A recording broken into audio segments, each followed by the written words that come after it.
You're listening to the Gab Street Podcast, Columbus, Ohio's #1 podcast for underground talent. Every week we have new conversations with interesting individuals who contribute to the Columbus economy and its lively culture. You may find just what you're looking for right in your backyard. Let's get right into it.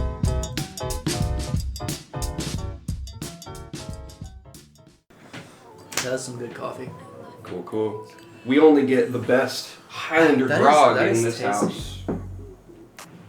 You sound like such a salesperson. Do I? I've been having to do a lot of sales lately. That explains it. Yeah. Whatever episode number this is, 88, 89, something like that. I don't remember. But I actually just started recording. Smooth, huh? Crazy. Holy shit. Things are happening. Oh my god. It's episode 80 whatever. We're here with Peat Lynch. Say what's up, man. What's up, man? Just dropped Floodwall, which is his newest EP album. What would you consider it? Call it what you want, man. 7 songs. Yeah. Okay. Everything I got. Projects of the making. I was listening to it on the drive down here, and I gotta say I'm a big fan of your choice of instrumentals. I think those instrumentals you picked go hard. How did you go about doing that? YouTube? Yeah. Type beats, all For I feel that. Well, Dan, you must have done a lot of searching then, because you don't normally find beats like that just by chance. Yeah. Yeah, man. I mean, like I said, I started this project over 2 years ago. So just, recording all the time, flipping through beats, picking, choosing, seeing what works, seeing what doesn't. What was the biggest challenge you had to go through making this project? I think I had writer's block for a couple months. That didn't help. The mixing and mastering process was kind of a pain in the ass. Yeah. Just because I had a lot of revisions that had to happen on both ends. But at the end of the day, it all worked out. Sounds really clean, so I'm happy with it. I think it was worth it. Did you do the engineering behind it, the auto engineering? So I recorded it. I recorded myself, and then I went through one of my homies, Chris Conway. He mixed it. I was pretty involved with the mixing process. I would say, like I said, I had a lot of revisions. I had an idea in my head, like what I wanted. And so, he's a lot better. I mix a little, but he's a lot better. Yeah, a lot better than I am. So I kind of used him to get what I wanted. And then I had another one of my friends named Matt Dugan.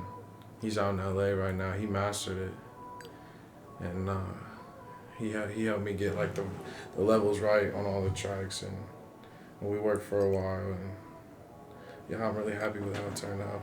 Oh yeah, man. Yeah, shout out to everybody who worked on the audio engineering portion of that, because it does sound really clean, I think. So, yeah, that's really cool. I really liked having 2 sets of ears on it. Was, well, 3 I guess, was like a big deal. Definitely. I knew I didn't want like one kid mastering it and mixing it. You know what I mean? Like I had to get it out, because by the time we were done mixing it, like we were so burnt on it, like our ears were just shot on the couldn't edit anymore. So it was like Matt really helped to get like an outsider's perspective on it, So yeah, shout out to them. Cool. What is overall your ultimate goal with music? What does your ideal situation look like? Full-time career. Yeah. I definitely would like to make a name for myself. Definitely want to get on the map. I got a lot of shit to say, and yeah, I just want to get it out there, man. Just see how far I can take it. There's one message you want to get to as many people as possible right now. What is it? Stream Floodwall. Top to bottom, man. Fair enough. There's some shit in there, I'm telling you. Like, it's worth the listen. Yeah, I think Voices stood out to me. I'm a fan of that one. It's a good song. Sick, man. I'm glad you liked that one. Yeah. That was actually like the first one I ever wrote. The first verse that I recorded on the album was the Voices verse, like probably like 2 years ago, and it just sat for a long time. And then it's funny because Bill didn't put his verse on it until like it was like the last verse to get on the album. So, oh, really? Yeah, I was just sitting for a long time. I was about to say that song has a lot of, like, even just apart from his feature, that song has a lot of Bill in it, personally. Yeah. So I'm surprised that he was the last one to hop on that. That's yeah, funny. man, that was made before Revenant. Like, really? Yeah, like that was made like before Bill even like went that route. You know what I mean? Yeah. But he was definitely like, he's in the process of recording it, so it was around the same time, and I've recorded everything he's put out. Like I recorded 99% of it, so I'm not surprised that the vibes got crossed there. Yeah. And I am a huge fan of your verse in Molly in the Safe, personally. Yeah, thanks, man.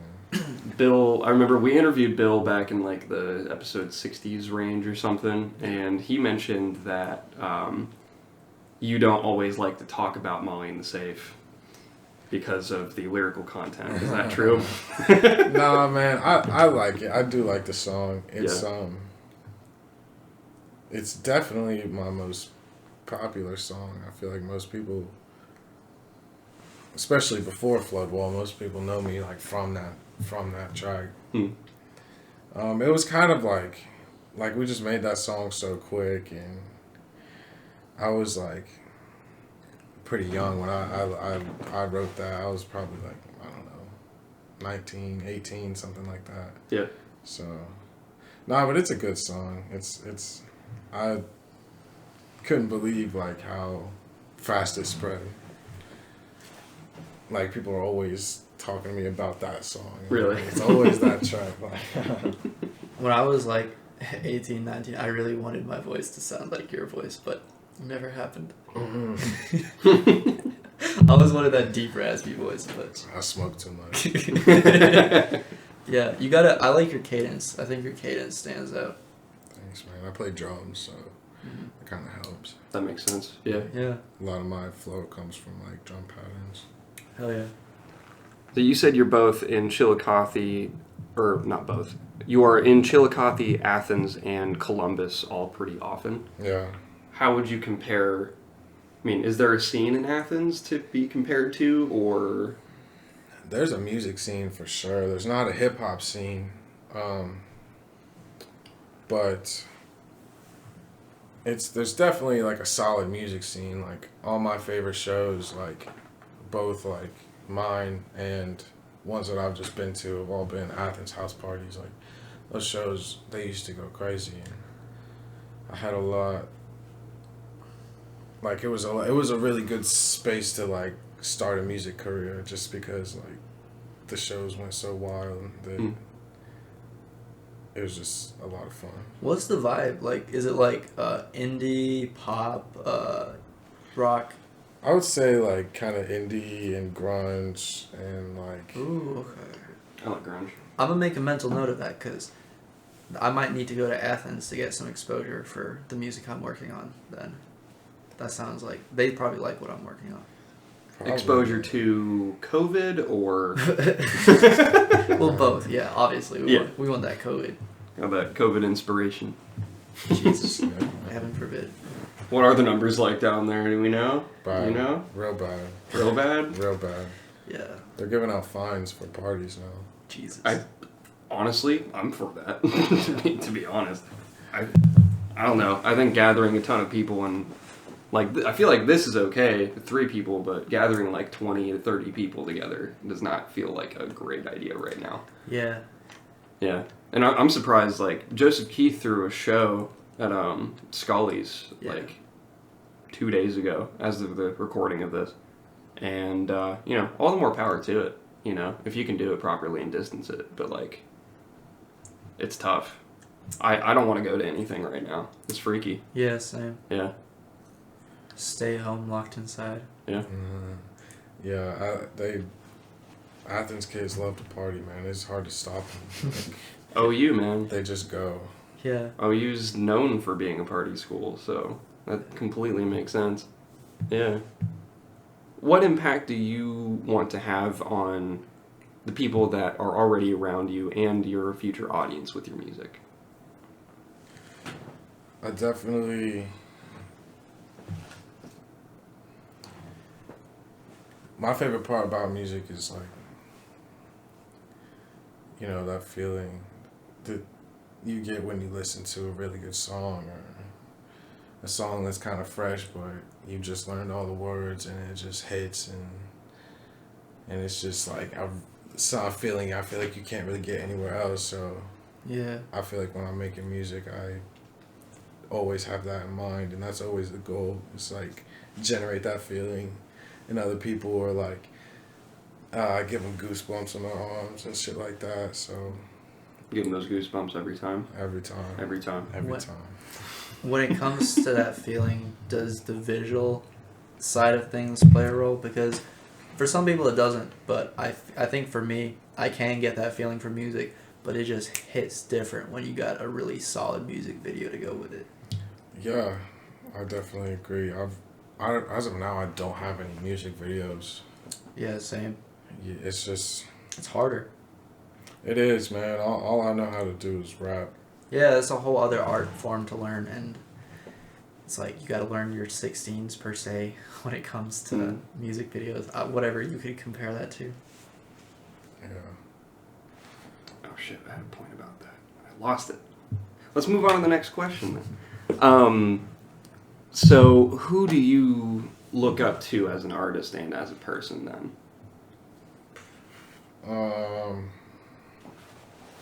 Artists. I definitely look up to Lil Wayne. Okay. He's probably my biggest influence. I would say mixtape Wayne. Yeah. It's like the GOAT. Yeah. For sure, you listen to those mixtapes and you listen to my music, you could definitely see the influences there. As a person, I like people like LeBron.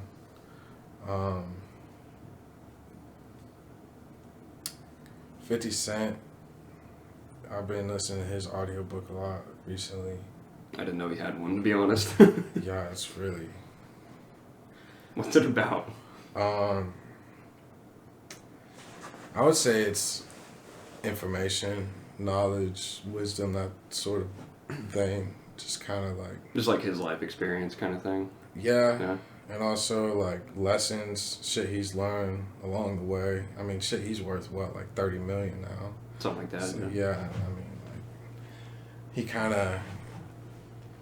It's a long book, too. I remember it was probably 8-9 hours, something like that, to listen to. But, he's got some really, really good points in there. Is it, his sort of mentality that he uses to achieve success?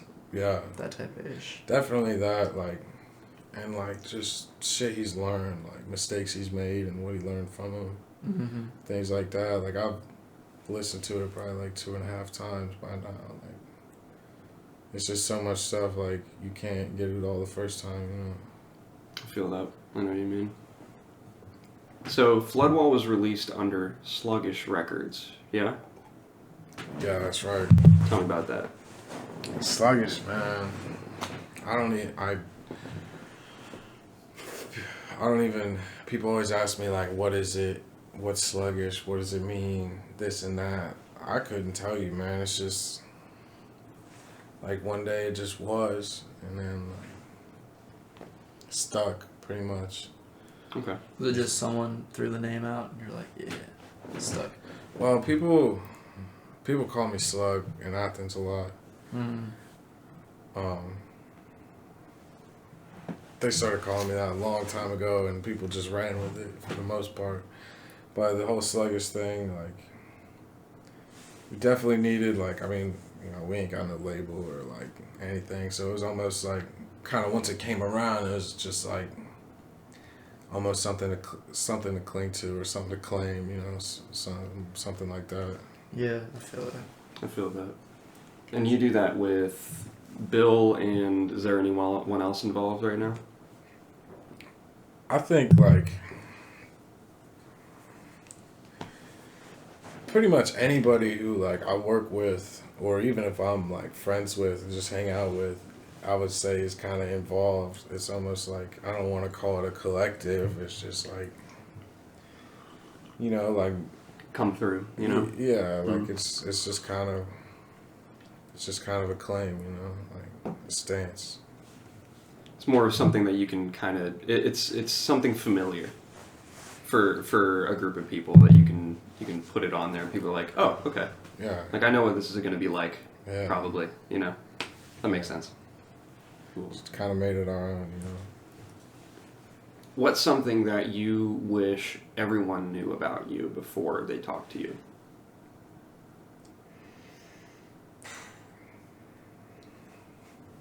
Or listen to your music? Before they listen to my music,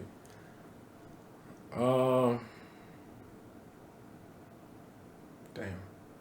Sorry, that's a hard question. Yeah, that's a big one. I think everybody should know that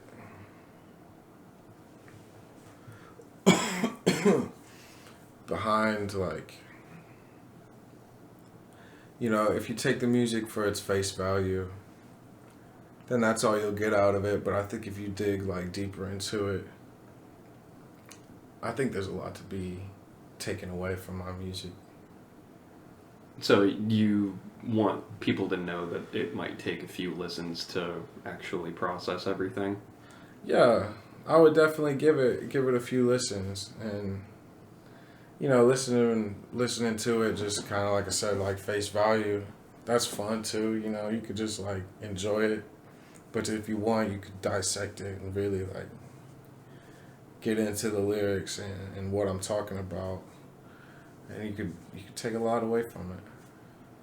Yeah, I feel like listening to your music, it comes from a real place, which you don't always get from people. I feel like you're just writing about your life experiences. Yeah, man, for sure. Like, I'll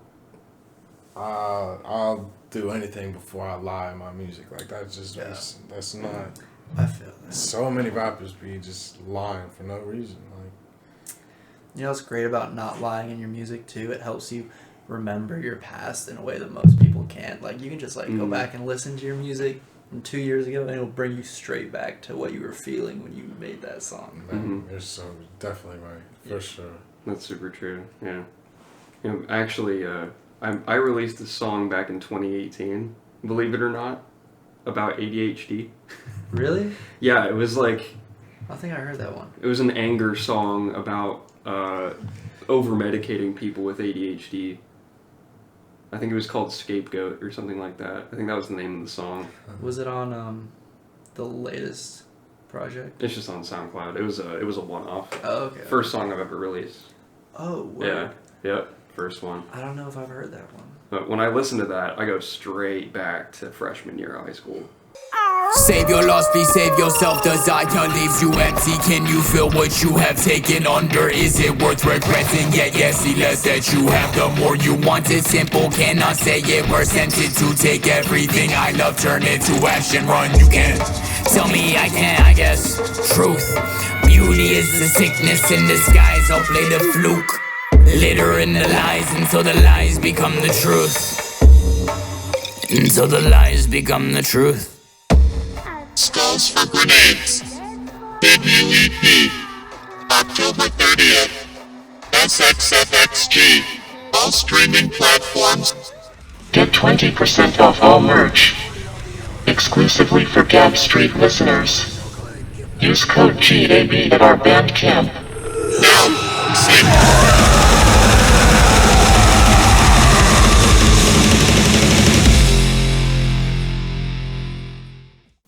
This episode is brought to you by Cyboggin, a rising half-human, half-robot Ohio artist bringing you a true cyberpunk experience.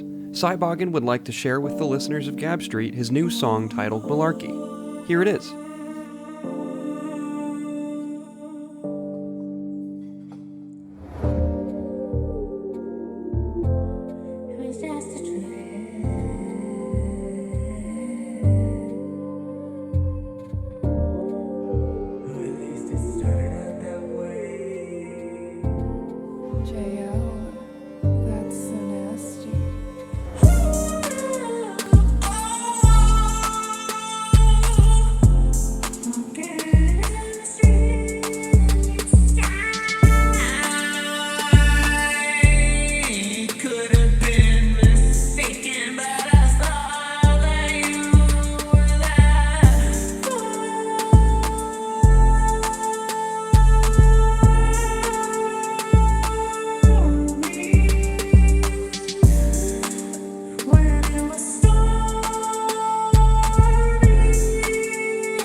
find Cyboggin on Instagram and YouTube by searching CYBOGN. That spells Cyboggin.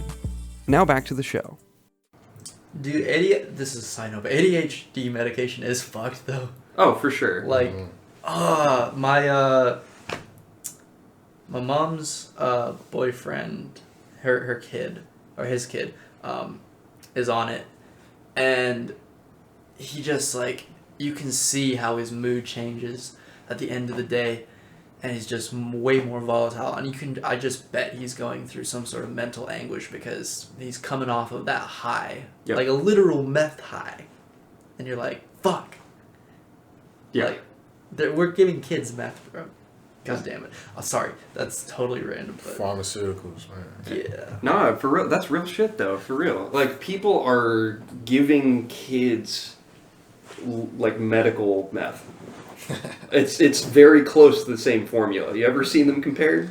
Yeah. You ever seen Adderall's, like, composition compared with meth? If you take crystal meth and break it into 20 milligrams of crystal meth, you'll get pretty much the same high as if you ate 20 milligrams of Adderall. Cool. No, I'm just kidding. Yeah. Nah, I don't know if that's I don't know if that should be the truth. I go on r/drugs. I know these things because of user experience. That's like the Library of Alexandria, basically. r/drugs. When it comes to drugs, yes. You can get any sort of experience. I know what it's like to shoot up cocaine. I've never done that, but I've read stories. I'm really curious about that sort of ish. Sounds like you need a really hot spoon. That's Yeah, what it sounds like to me. I mean, essentially, yes. But Jeez. Well, I feel like if I shot up cocaine, I would never stop because it sounds amazing. I'm having Morgan Harper flashbacks right now. Dude. Let's be real. No, but I was serious about that. We should put acid in the White House water supply. Okay. Like we need to, like LSD in the water fountains, and then if we can find a way to like get a DMT bomb, just like, you know how they would gas like mustard gas, but for DMT. Just throw that in the Oval Office. Everybody leaves their body. And just looks down at this world like, fuck! What are we doing? So, Pete, if all drugs were legal, where would you want to see them? I'm pretty sold on this White House idea. Yeah, man. I'm interested. Yeah, it's a good idea, right? Just toss you out of your body, make you realize what a dick you are, and capitalism is over, just like that. Yeah, what do we have to lose, you know? Yeah. Well, I mean, a life sentence at Guantanamo if we get caught. I mean, fair enough. Yeah. Yeah. I don't want to get waterboarded for 50 years, getting food injected into my stomach. I did not know they did that. Yeah, dude. Prisoners at Guantanamo, like, they hate it so much, they just try to starve themselves to death, and they're like, no, you're gonna fucking eat. And they take a, like, I don't know, like, Soylent mix and just pump it into their stomach to keep them alive. That's what you feel like being my co-host? I'm just kidding. Yeah, dude. I'm just messing I with don't know how you got that, but yes, I feel like I'm a prisoner. No, I don't want to be a prisoner at Guantanamo. That's I think that's a fair thing to say, though. I feel like that's a pretty good standard for most people. Just Yeah. not being a prisoner at Guantanamo. Yeah, that's pretty good. Yeah. Like. Sorry, I just completely derailed this conversation. How do you feel about Gitmo? I don't want to go either. Yeah. I mean, hey, simple man with simple needs. Yeah, dude. Don't go to Gitmo. Put that on a t-shirt. Make 1 million copies. Honestly, that's the next merch. I don't Just wanna don't go to Gitmo. Don't go to with Gitmo. with the Gab Street logo under it. Perfect. Pete, do you see yourself as a leader?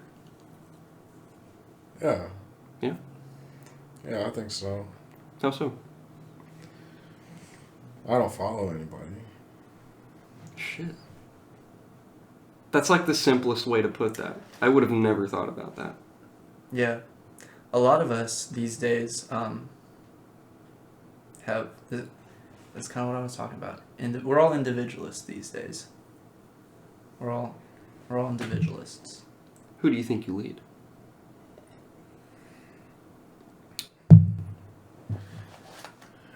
Anybody around me. Yeah? Yeah. Most of the time. Just if you're in my vicinity, I'm usually in charge. Fair enough. Yeah. You so you're pretty deep in with the scene in Athens then? Somewhat. Yeah.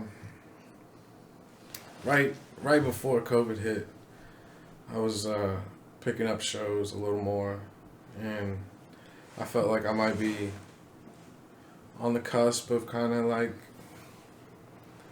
really breaking out into that scene. Like I had done probably maybe 3 or 4 shows in a span of like a few months in Athens, and I was starting to get out there a little bit.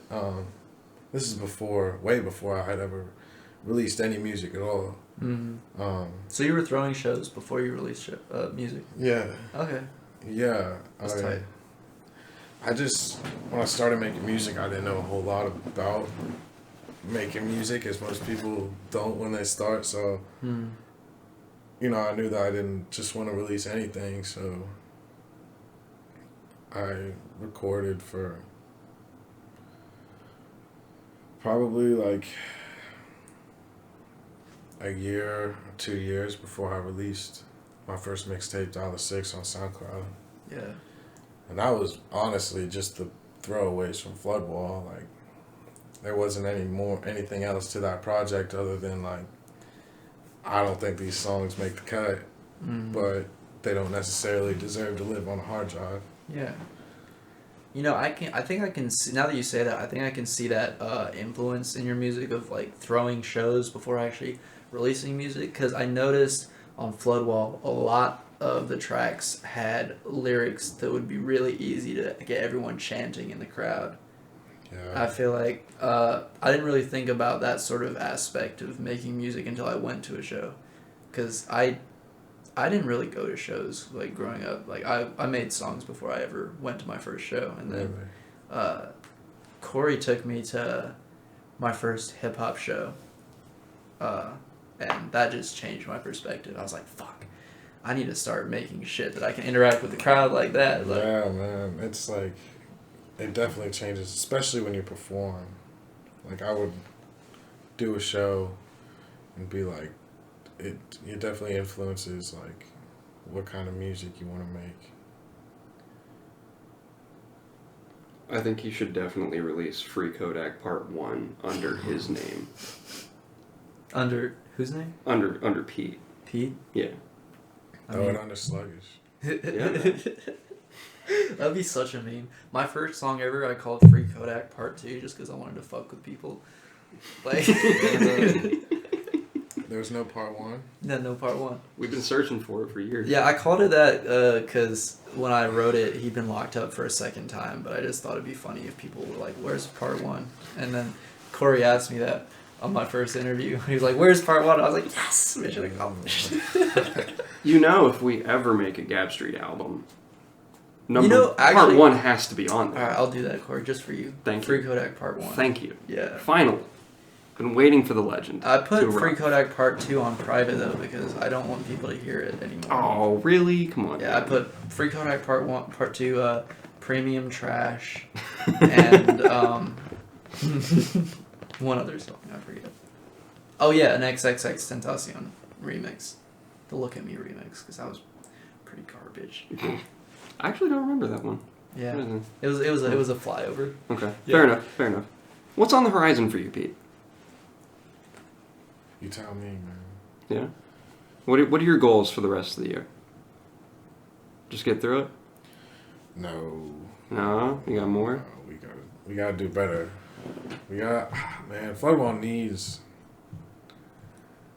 to, I would like to see it get the recognition it deserves. I think that it's a hell of a project. And it's definitely got, like, its audience is out there. And I'm just trying to find them. You know, unfortunately, I hear a great way to build your audience is TikTok, because I don't fuck with TikTok, but if you want to build an audience, maybe you should try to fuck with a TikTok. Yeah, man, that's funny you say that, because just the other day, like, I worked something out and got a couple songs in front of a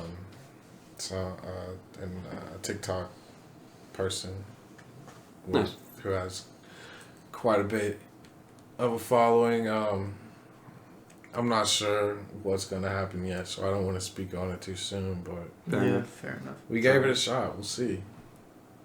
Cool. I hope that works out. Yeah, me too, man. And if that does work out, where can people find and support you and your music? My Instagram is the best place. That's almost like my home base, I feel like. I'm always putting out new content, new things like that. Just right now, stream Floodwall, man. Just gotta get the numbers up. Gotta get a buzz going. Especially in this city, man. Like this, I feel like the album fits really nicely up here. Yeah. Yeah, I can see you going off at Declassified. Definitely. I can see that too. Do you have any shout-outs to make? Shout out to everybody who worked on the album. I think I had features from Chris, Benjamin Blue, Bill Shaft, Devins, Ray Ramon, Matt Dugan, he mastered it. Alex shot the album cover. Yeah, man, that's what it is. Oh yeah. What was it that originally made you want to be an artist? Because I remember, for me, I think it was like, I was really young. I was like 14. I saw Eminem, and I just wanted to be like Eminem, like have all the girls and like a fancy sports car and shit like that. It wasn't like for authentic like artist reasons. I just wanted to be a rich and famous person. Yeah. I don't know. When I used to spend a lot of time by myself as a kid. Always had some earphones in, always listening to some new hip hop, like Lil Wayne, Drake at the time, like a lot of like Kanye. He was just coming out, like Old Kanye, new Kanye. both, man. I rock with all Kanye. Yeah. I like Kanye. One of my favorite shows I've been to is a Kanye show. Where was it at? I think it was at the Shot. It's a St. Pablo tour. Nice. Yeah. St. Pablo was good, man. People don't give St. Pablo enough credit. That was a classic. Man. Yeah. That album was so good. It ages so well too. Like you play it nowadays and it's still just amazing. There's some hard bangers on that album. Yeah. I did not give it a chance when it came out. I was very against it, and only like 6 months ago that I ever actually tuned in. Kanye's just ahead of his time. Except for, I don't know, man. The whole Jesus is King, I'm not so sure about the album, but the production is still good. It's just, it's Kanye's lyricism isn't as Kanye as I would like, but you know, he's a changing man, so I gotta respect that change. But the movie's revolutionary. Oh, shut the fuck up. Me and Cory saw that movie.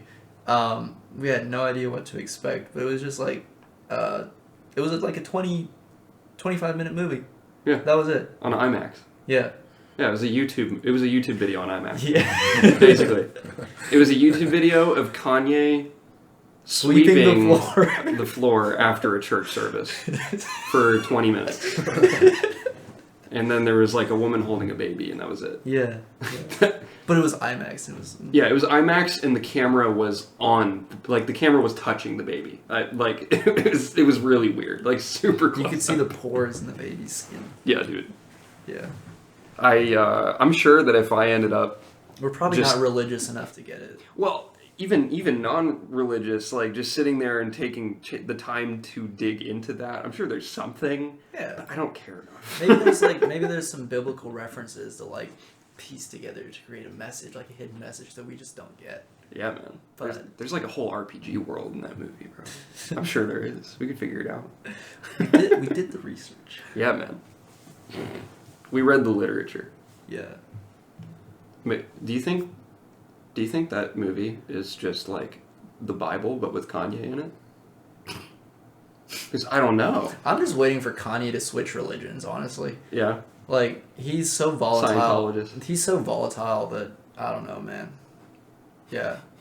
What do you think about the whole Kanye religious thing? Are you religious? I'm not religious. I mean, not to hate on you if you are. I respect all religious people. No, no, that's not me, man. But I don't know. It's like some Kanye shit. Kanye's always gonna do some Kanye shit. He is. I don't know why people are so surprised. Like, Yeah. Right. it's just, he does his thing and he does it well. Yeah. He is a mad genius. Whether you love him or hate him, he's done a lot. His production is so good too, man. His production is so good. I will say that I'm personally not a fan of like the whole using like his iPhone to record his vocals. He does I that? forgot that was a thing. Yeah, I mean, I don't know. Sometimes I don't notice the difference, but sometimes I'm just like, What album did he do that? a few verses on Jesus is King where iPhone recorded. I'm pretty sure that like that song he had with Paul McCartney, like parts of it were recorded on the iPhone. That's funny. Kanye's just in his closet, like. I'm pretty sure Paul McCartney said that like they linked and like Paul played something and like sang a little bit and Kanye just recorded it on his phone and then they left and Paul didn't know that the song was being made and then all of a sudden it just like he was like, oh, here's this song and like he had no idea, like. That's so funny. Yeah, it's just, but it's a good song, so it's like, what can you say? Kanye is so ahead of his time. He's recording retro footage before it becomes retro. Covert features Yeah. are the new musical strategy. Yeah, we recorded that song on Nanny Cam. It's just like we have so much like audio technology now is so amazing and everything can sound so good. And it's I kind of wish I wish all artists would get. There's always a point when like as an artist you're focused on every little detail, like making sure you have like the highest sound quality, like the best production and that sort of thing. So I like it when artists do that, and sometimes I'm like, damn, when the artists don't do that. I can't wait for the deep fake technology to get better so artists can release collabs that the other person didn't know was actually going on. Yeah. I think we should record next week's episode through a baby monitor. That's what I'm thinking. That seems artistic AF. I think so too. Yeah. It's very avant-garde. Yeah, the listener won't understand anything, but... It's a statement though. That's the point. Yeah. They won't be able to hear anything. But that's like, it's all up to interpretation. You know what I mean? Like, aren't we all just babies at heart? You know what I mean? Oh, that's just what we're trying to say here. Oh, fuck off. We all just babies in cribs, Your man. symbolic bullshit. I have no idea where I was going with that. It seems... Just to put that out there. Also, I'm totally if I was stepping on your 14, I think I would think you were super deep, though. I think it's pseudo-intellectual at its finest, so... There's some people out there nodding their heads right now like, damn, he really made a point there. My long-term goal is to be deep for 14-year-olds. Yeah. In what I say. Yeah, would that be actually kind of great to release an album specifically for deep 14-year-olds?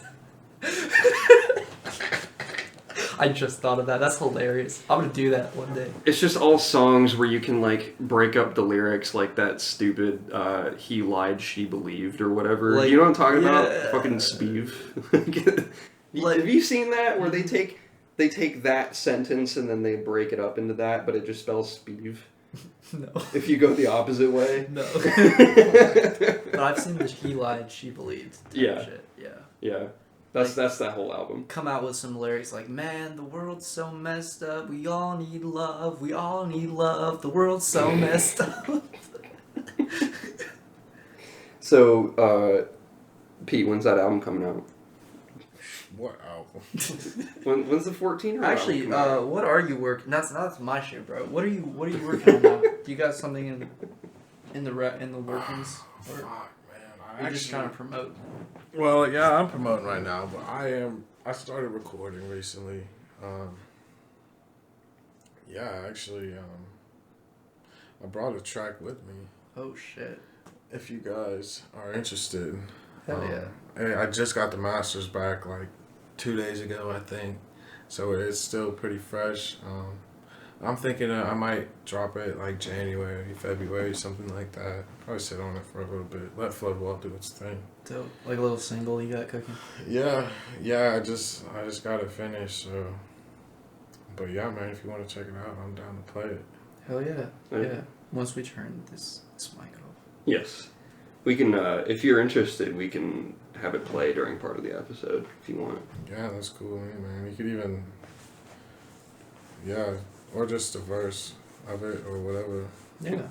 Oh yeah. Cool. Well, do we have anything else we want to cover? Do you have any last minute shout outs to make? Oh man, I think I hit everybody. Yeah. Definitely I wanted to get what's I haven't heard, because I know we talked about before I released it that you were gonna be looking out for the album, so I wanted to see how you felt about it. Okay. Oh yeah. Oh, you asked me about it like right now? Yeah, like what do you think? I think the instrumentals are dope. I think your voice is dope. I think, personally, you should go grimier. 100%. Like Molly in the Safe, grimy stuff. Molly in the Safe. I like what you put out. I think Floodwall's dope. I think you should go way grimier. That's how I feel.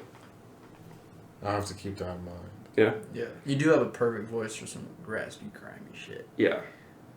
Like real, like, I don't know, boom bap. I feel like trap boom bap mix grimy. Well, you know Michi Darko?